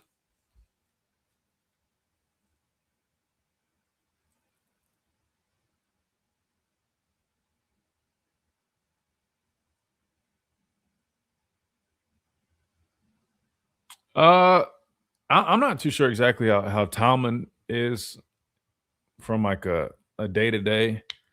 What I'm saying is, I just know in terms of like Kane Wommack's a D coordinator. He's gonna let Kane do his thing. Ryan Grubb's offensive coordinator. He's gonna let them do their thing. Like obviously he has input. You know what I mean? Like, but it looks a lot different than, let's say, like I hate to keep going back to Coach Saban, but again, it's not because I'm trying to compare the two. It's because that was my coach. That's who I know like the back of my hand. That was my experience. With Coach Saban, I mean, he had his hand in everything. I mean, all the way down to equipment room, training staff, which all these coaches technically do. But I'm saying if you guys understood how Saban was involved, it was just like, I mean, like on a whole different level. What I'm saying is like, his contributions are a lot different. They look a lot different. It's and some head coaches take that approach. It's like that's why they hire a defensive coordinator and an offensive coordinator, right? I mean, you got to think off. I mean, the head coach, they got operations, they got all these things they got to manage.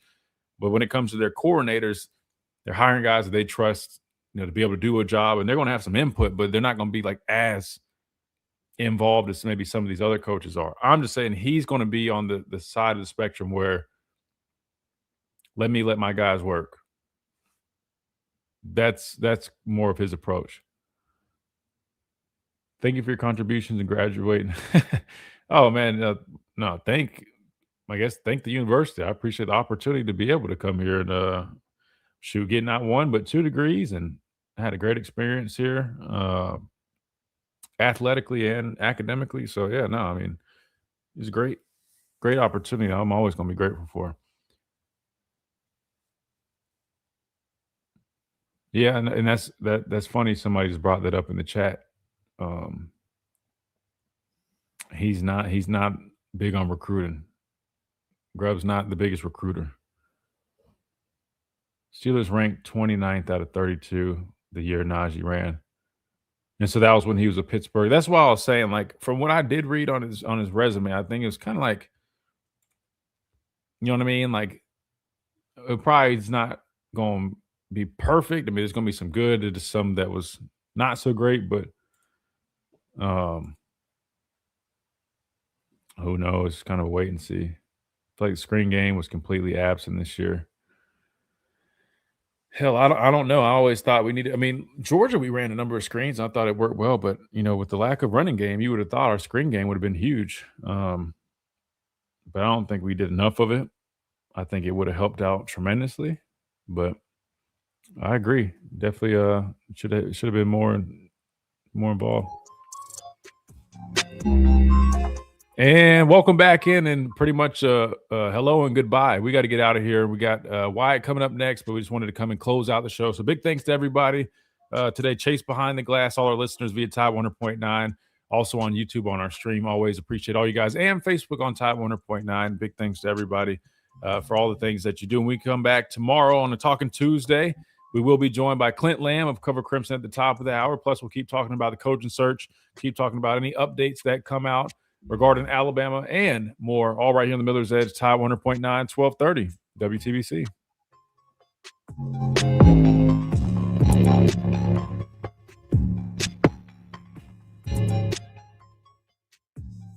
You've been listening to the Miller's Edge, tackling sports daily. All right. Yeah, attention to detail, man. That was the biggest thing. I'm probably gonna get out of here today, guys, because I got a couple things I need to do, and I don't think there's anything we missed or that we need to hit on really. Let me see what Coach Al says real quick. These are just stats. I'm talking coaching. Successful coaching is timing and experience. Is it Clem? Yeah, Clem. Clem has the relevant experience the key is fitting the system, staff chemistry, and player chemistry. No, he's right about that. That's why it's like, when you look at the resumes and stuff, like, I mean, like, obviously everybody's going to look at that. That's kind of your body of work, but it doesn't always paint the whole picture. And I'm glad Coach Al pointed that out. And that's why I said, even though some of it's not, the best looking stuff, can't completely write somebody off because of that, because he's right. I mean, fit is always a big deal. The chemistry. I mean, listen, you can bring a guy in here who has a phenomenal resume, but if he doesn't fit in with the rest of the staff, if he doesn't have great chemistry with his guys, it's going to lead to you basically not reaching your full potential, and I don't know. I mean, it seems like somebody mentioned maybe there's a relationship with Courtney Morgan back at UCLA, something like that. I don't know, but I'm going to do some more research on him. Maybe reach out to some people that might have crossed paths with him that might have some more details, and hopefully I can share that with you tomorrow. But Agent, I appreciate it, man. Great show as always. Thank you so much, man. You guys have it, man. Hit that like button on the way out. We'll be back tomorrow. Maybe there'll be some stuff we can break down. Maybe we'll go to the tape and watch some of Oregon from 22. Was that his last year as the? Yeah, so he was 22 in Oregon and 23 was with the Patriots. Then I just read something that he stepped away from coaching for, I think, medical reasons, and then he came back recently with Southern Cal. So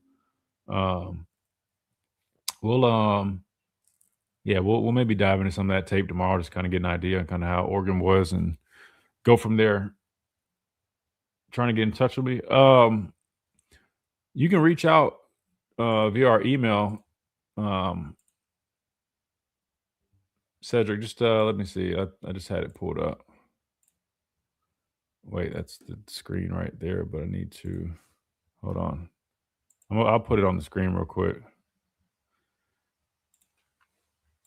Yeah, just shoot us an email, themillersedge@outlook.com. Shoot us an email, and we'll and I'll be on the lookout for it.